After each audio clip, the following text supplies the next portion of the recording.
열왕기하 8장 1절에서 6절 말씀, 제가 가지고 있는 구약 성경 573면에 있습니다.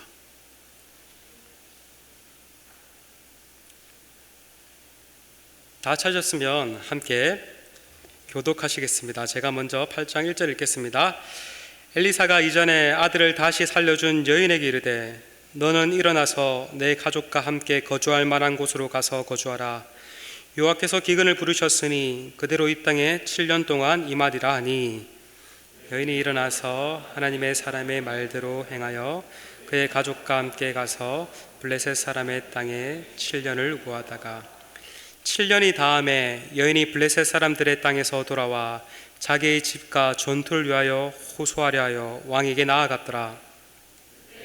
이 하나님의 사람 게하시와 서로 말하여 이르되 너는 엘리사가 행한 모든 큰 일을 내게 설명하라 하니, 게하시가 곧 엘리사가 죽은 자를 다시 살린 일을 왕에게 이야기할 때 그 다시 살린 아이의 어머니가 자기의 집과 전투를 위하여 왕에게 호소하는지라. 게하시가 이르되 내 주 왕이여, 이는 그 여인이요 저는 그의 아들이니 곧 엘리사가 다시 살린 자이니라 하니라. 왕이 그 여인에게 물음에 여인이 설명한지라. 왕이 그를 위하여 한 관리를 임명하여 이르되 이 여인에게 속한 모든 것과 이 땅에서 떠날 때부터 이제까지 그 밭의 소출을 다 돌려주라 하였더라. 아멘. 오늘은 피할 길은 여호와께서 여신다라는 제목으로 하나님의 말씀 살펴보겠습니다. 오늘 말씀을 보면 한 사람이 나옵니다. 은혜를 입은 한 여인이 나오죠. 1절을 보니까 그 여인은 그저 엘리사가 이전에 아들을 살려준 여인이다 라고 이렇게 소개가 됩니다. 성경 그 어디에도 이 여인의 이름은 기록되어 있지 않습니다. 그런데 이 여인은 하나님으로부터 큰 은혜를 받았던 여인입니다. 이걸 통해서 우리가 알 수 있는 것은 이 여인에게는 아들이 있구나. 그런데 이 아들이 죽었다가 엘리사의 도움으로 살아났구나라는 사실을 알 수가 있습니다. 교회를 다니는 사람들이 이 여인을 부르는 별명이 있습니다. 이 별명이 뭘까요? 조금 교회를 좀 다닌 사람은 이 여인이 누군지 알고 이 여인을 이렇게 부릅니다. 힌트: 수땡 여인, 수냄 여인입니다. 수냄은 그 여자가 살고 있는 지역을 가리킵니다. 우리로 치면은 서울 여자, 부산 여자라고 말을 하는 것과 같습니다. 수냄 여인은 수냄에 사는 여자입니다.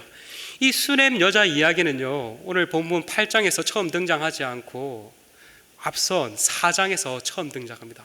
정확하게 말하면 4장 8장에서 8절에서 수냄 여인의 이야기가 등장합니다. 여러분, 말씀을 잘 읽고 묵상하신 분은 알 거예요. 이 수냄 여인은요, 엘리사를 극진히 잘 모셨던 것 같습니다. 엘리사가 하나님의 일을 하기 위해 수넴에 들렀을 때 이 엘리사에게 먹을 음식을 제공하였습니다. 성경을 보니까 한 분만 음식을 제공한 것이 아니라 엘리사가 수넴에 올 때마다 먹은 음식을 제공하였다라고 말을 합니다. 뿐만 아니라 이 수넴 여인은 엘리사가 이 수넴에 와서 또 쉬고 공부도 하고 잠을 잘 수 있도록 또 숙소까지 제공했습니다. 여인으로부터 도움을 받은 엘리사는 이 여인을 불러서 내가 당신에게 많은 은혜를 받았는데 내가 어떻게 도울 수 있을까라고 묻습니다. 그때 여인은 특별한 것이 없다는 식으로 반응을 했습니다. 그런데 그때 엘리사는 그러지 말고 뭐 좀 말해봐라고 합니다. 그런데 그때 엘리사의 종 게하시가 여인을 대신해서 말을 하죠. 이 여인에게는 늙은 남편이 있는데 문제는 이 여인이 아들이 없습니다. 아마 여인의 남편도 늙었을 뿐만 아니라 이 여인도 이제 아이를 낳을 수 없을 정도로 매우 늙은 상태였던 것 같습니다. 근데 문제는 아이가 없었습니다. 요즘이야 사람들이 아이를 안 낳는 시대죠. 결혼도 안 하려고 하고 아이를 안 낳으려고 합니다. 맞죠? 그런데 이전 시대만 해도 아이가 없다는 것은 큰 비극이었습니다. 특별히 하나님의 백성에게 아이가 없다는 것은 하나님께서 저주를 해서 아이가 생기는 것이 아닌가라고, 생기지 않는 것이 아닌가 싶을 정도였습니다. 그래서 이 말을 들은 엘리사는 이 여인에게 이렇게 말을 하죠. 내년 이맘때 당신이 아들을 안고 있을 것이요. 이 말은 무슨 말입니까? 내년 이맘때 당신이 아들을 낳을 것이라는 말입니다. 이 말을 들은 여인은 처음에는 믿지 못했습니다. 아니, 당신은 하나님의 선지자가 아닙니까? 그런데 어떻게 나를 이렇게 속이십니까? 하면서 믿지 못했습니다. 근데 1년이 지났습니다. 어떻게 되었을까요? 정말 하나님의 사람 엘리야의 말대로 그 여인이 아들을 낳았습니다. 아마도 이 사건을 통해서 이 여인은 하나님을 향한 믿음이 더 깊어졌을 것입니다. 이전에도 믿음이 없었던 건 아니었던 것 같습니다. 어느 정도 믿음이 있었는데 불가능한 가운데 자신이 아들을 낳게 되자, 하나님 정말 살아계시구나, 하나님 불가능한 일을 가능케 하시는 능력의 하나님이시구나 라는 사실을 깨닫게 되었을 것입니다. 믿음이 더 깊어졌을 것입니다. 여인이 낳은 이 아들은 무럭무럭 잘 자라났습니다. 그런데 어느 날 갑자기 아이고 머리야, 아이고 머리야 하면서 두통을 호소하기 시작했습니다. 그런데 몇 시간이 지나자 여인의 품에서 죽게 됩니다.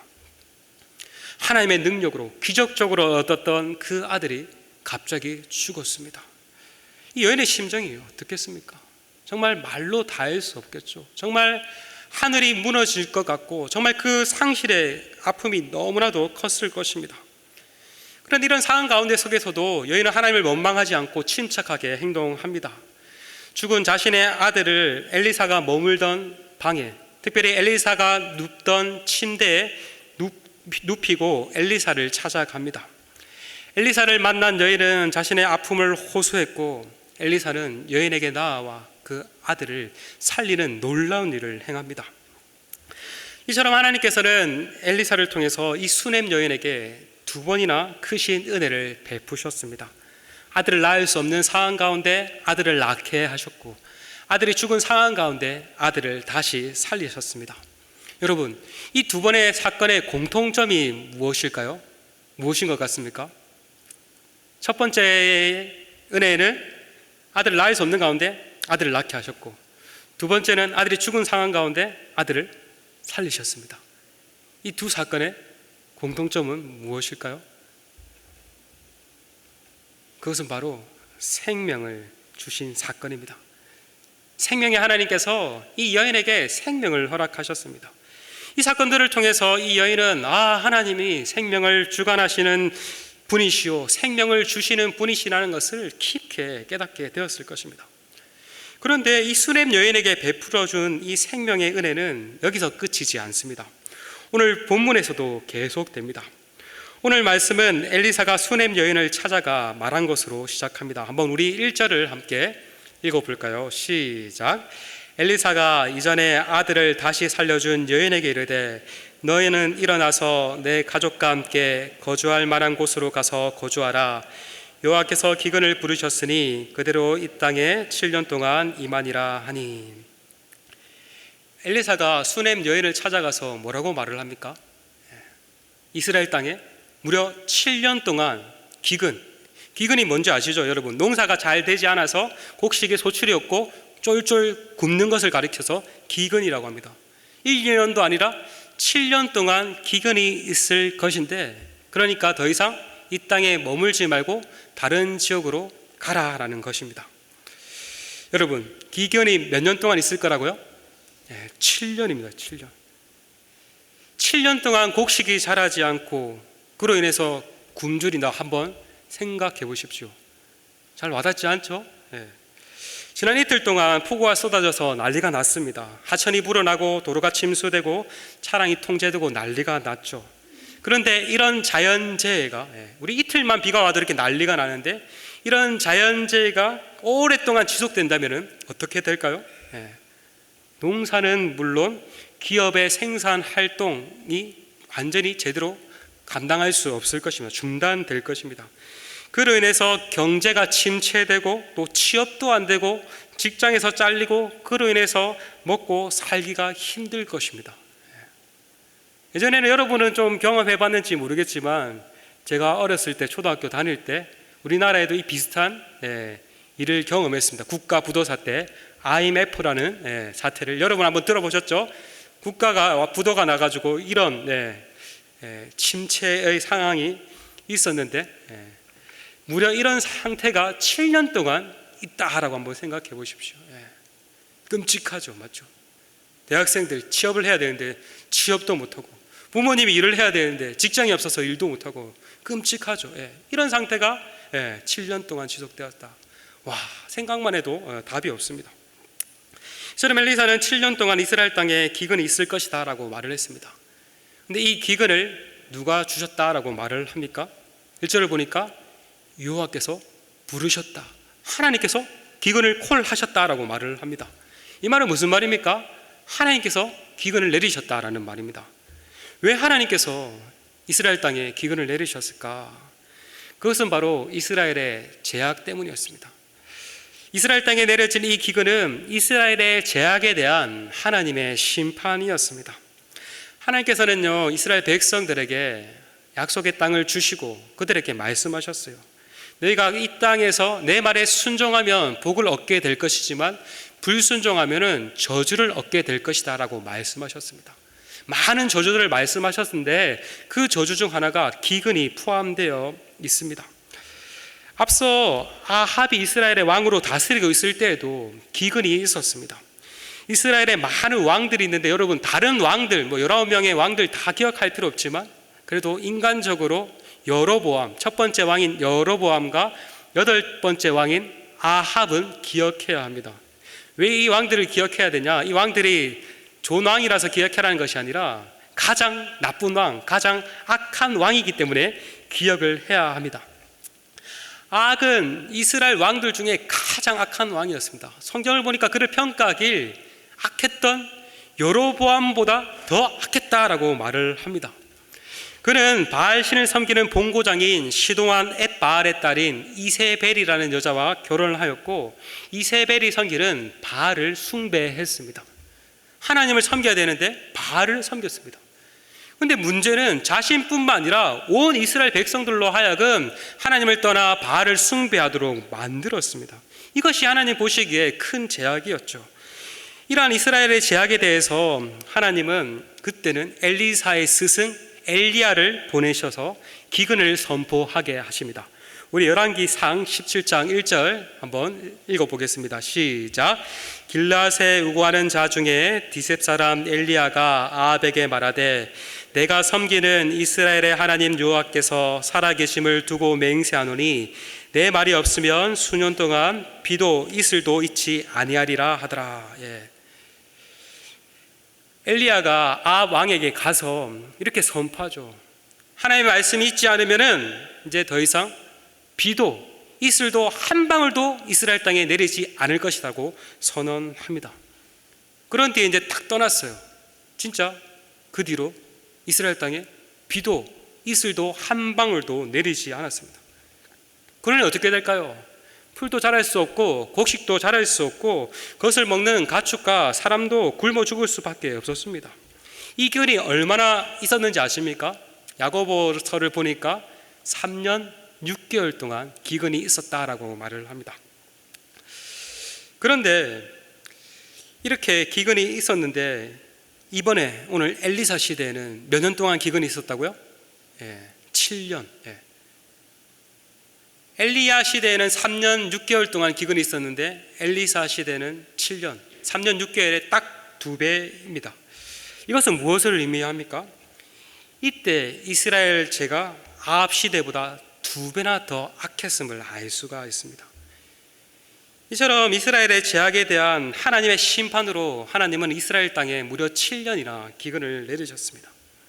하지만 이런 가운데 죄악과 상관없는 하나님을 신실하게 잘 섬기던 수넴 여인에게는 하나님께서 은혜를 베푸십니다. 엘리사를 통해서 수넴 여인에게 기근이 있을 것을 예고하게 하시고 기근을 대비하게 하십니다. 우리도요, 그냥 갑자기 이렇게 예고가 없이 이렇게 예상치 못한 자연재해를 만나면은 더 당하게 되고 더 많은 피해를 입잖아요. 일기예보를 통해서 어느 정도 알게 되면은 대비를 할 수 있잖아요. 마찬가지로 하나님께서 이스라엘 땅에 기근을 내리시기 전에 이 수넴 여인에게만, 이스라엘에 사람들이 엄청 많았잖아요, 맞죠?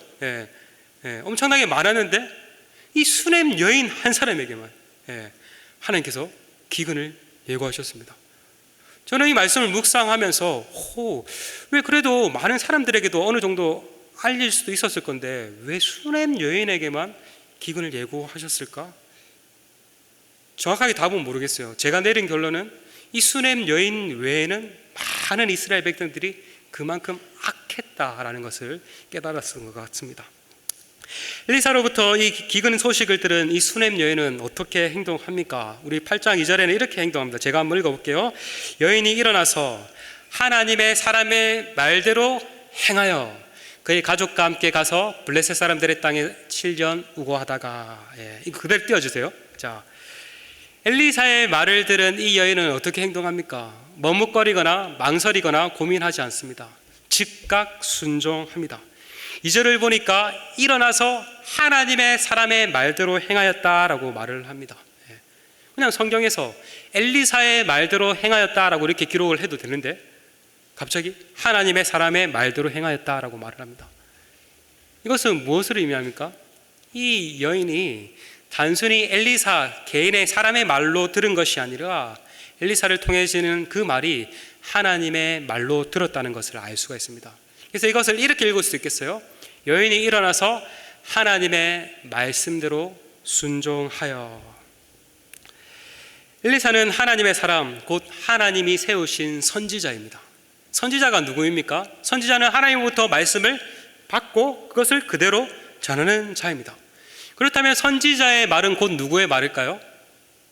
선지자 개인의 말이 아니라 하나님의 말입니다. 이 수냄 여인은 엘리사의 말을 엘리사 개인이 전하는 사람의 말로 듣지 않고 하나님이 전하시는 하나님의 말로 들었습니다. 그러했기에 그 말씀에 즉각 순종할 수 있었던 것입니다. 처음부터 여인이 이렇게 하나님의 말씀에 즉각 순종했던 것이 아니었습니다. 아들을 낳을 것이라 했었을 때 그때는 믿음이 연약하여 의심도 했습니다. 그러나 하나님의 그 많은 사건들을 하나님으로부터 은혜를 받고 또 신앙이 성숙함으로써 이때는 즉각 순종함을 알 수가 있습니다. 여인이라고 이렇게 순종하는 것이 쉬웠을까요? 어려웠을 겁니다. 아직 기근이 내려지기 전이었습니다. 잘 먹고 잘 살고 있는데 앞으로 7년 동안 기근이 있다? 진짜 있을까? 나는 이렇게 잘 먹고 잘 사는데 약간 또 믿기 쉽지 않았을 것입니다. 그리고 아무리 기근이 있다고 하지만 집과 땅과 또 관계와 모든 것을 다 버리고 다른 곳으로 떠나 살아야 한다? 이것도 쉽지 않았을 것입니다. 그러나 이 여인은 즉각 순종합니다. 왜? 하나님께서 떠나라고 하셨으니까. 말씀을 대하는 우리의 자세는 어떠합니까? 우리의 모습은 어떠합니까? 여러분은 하나님의 말씀을 잘 듣고 있습니까? 하나님의 말씀을 따라 순종하고 있습니까? 개인적으로 저는 설교자로서 늘 딜레마를 경험을 합니다. 참 설교가 이렇게 참 잘 전하고 싶은데 참 쉽지가 않는 것 같아요. 특별히 설교를 다 전한 뒤 한 번씩 제가 땜빵으로 분반에 들어가서 분반에 가서 친구들에게 한번 오늘 어떤 말씀을 들었어 하면 물을 때가 있어요. 그럴 때 아이들 뭔 말을 들었는지 대답을 못할 때가 많아요. 설교 시간에 멍을 때렸다는 등 절았다는 등 그냥 뭔 말을 했는지 대답을 못할 때가 많아요. 분반 아니라 그냥 지나가다가 한 번씩 그냥 어쩌다가 물어봐도 그냥 무슨 말을 들었는지 말을 하지 못할 때가 많아요. 그럴 때 저는 마음속으로 낙심을 하며 내가 이거 잘하고 있는 건 맞나 하면서 항상 이렇게 딜레마를 느낍니다. 여러분은 어떻습니까? 지금 이 순간에도 혹시 멍을 때리고 있거나 오늘은 이렇게 대놓고 자는 친구들 없네요. 있나요? 자고 있거나 혹시 딴 생각을 하고 있지는 않습니까? 물론 이 말씀을 정말 맛깔나게 또 생생하게 전하지 못한 저의 한계도 저는 충분히 인정을 합니다. 그런 부분에 있어서 여러분에게 좀 그런 부분은 좀 미안하기도 합니다. 그러나 그럼에도 어차피 여러분이 이 귀한 시간을 내어서 이 자리에 나왔다면 처음부터 아예 눈과 귀를 닫고 말씀을 안 들을래라고 작정하지 마시고 좀 마음에 열어서 좀 말씀을 좀 잘 들어보려고 한번 좀 노력을 해봤으면 좋겠어요. 예. 좀 졸리면은요, 좀 일어나가지고 뒤에 나가서 좀 이렇게 말씀을 한번 좀 들어보려고 좀 애썼으면 좋겠어요. 예. 아시겠죠? 예. 근데 여러분, 근데 이 말씀을 이렇게 그냥 설교 시간에 나와서 잘 듣는다고 끝이 아닙니다. 말씀을 들었으면 어떻게 살아가야 할까요? 말씀을 따라 순종하며 살아가야 합니다. 월요일부터 토요일까지 이 삶의 자리에서 말씀을 적용하고 말씀을 따라 순종하기로 몸부림을 쳐야 합니다. 우리는 내 생각, 내 방식대로 또 세상이 말하는 방식을 따라 살아가는 자들이 아닙니다. 우리는 하나님의 말씀을 따라 살아가는 자들입니다. 하나님의 말씀을 듣는다라고 말할 때 이것은 단순히 그냥 귀로 듣는다라는 것을 의미하지 않습니다. 하나님의 말씀을 듣는다라는 것은 하나님의 말씀에 듣고 순종한다라는 말이 포함되어 있습니다.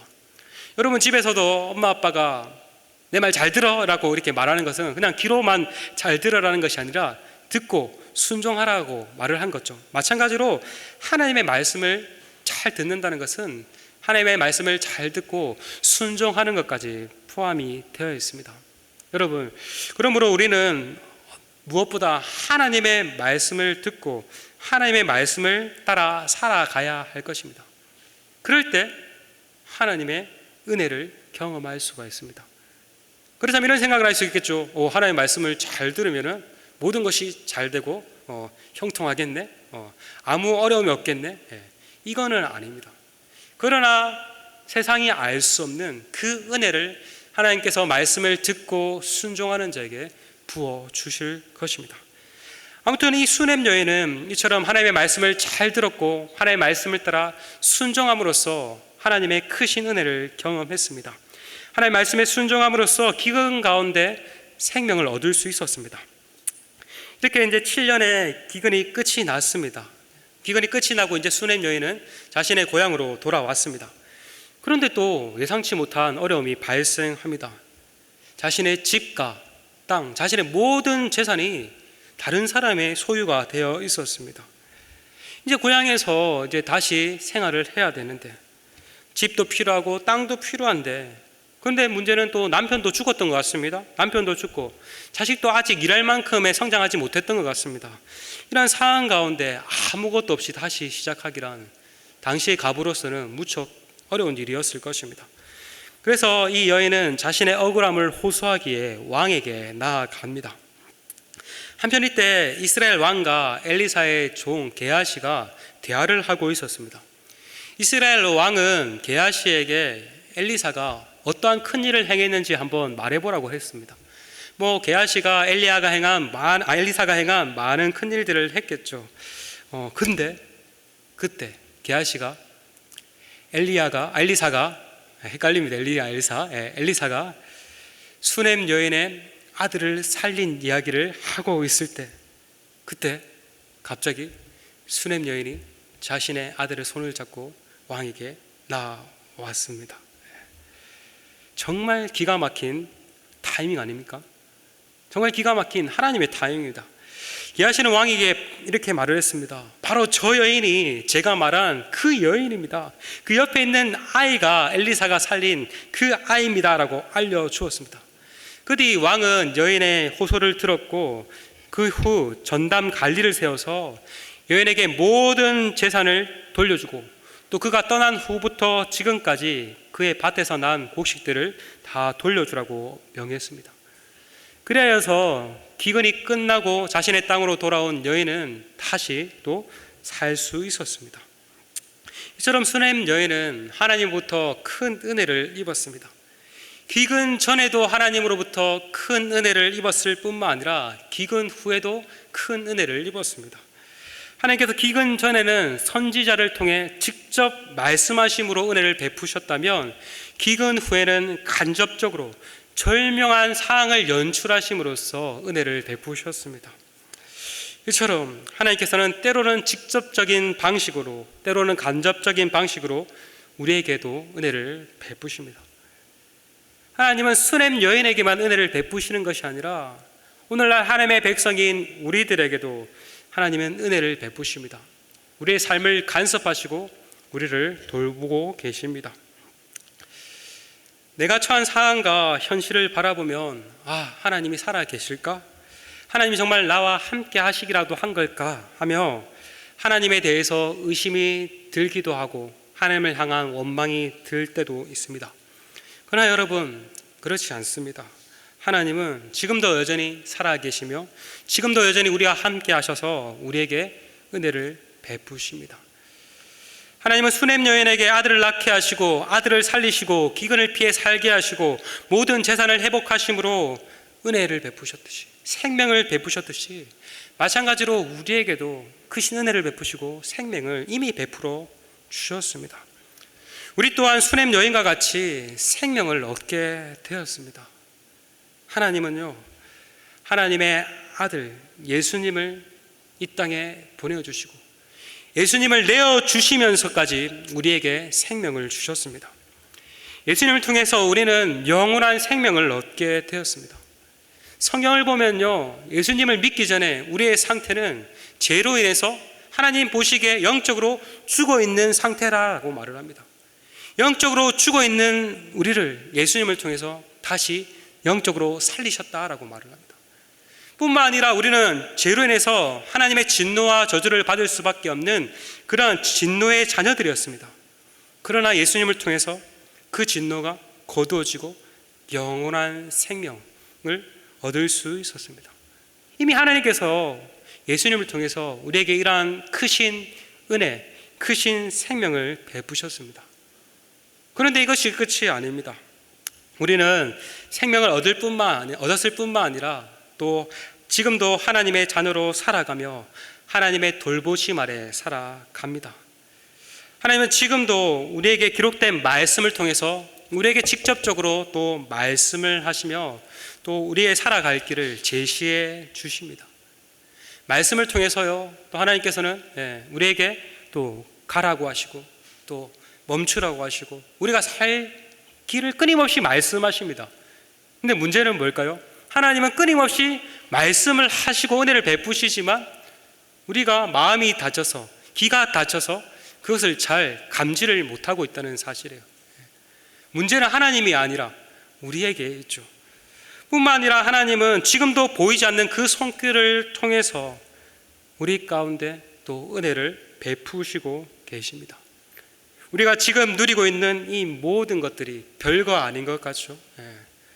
저 어제 진짜 이게 비가 많이 내리는 것 보고 이렇게 몇 시간 이렇게 비가 많이 내려도 이렇게 난리가 나는데 이런 일이 10일만 계속되면은 그냥 끝장나겠구나, 어제 그냥 그런 생각이 갑자기 들었었어요.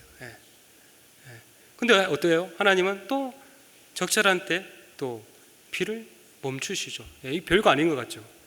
이게 하나님께서 베푸신 우리에게 은혜입니다.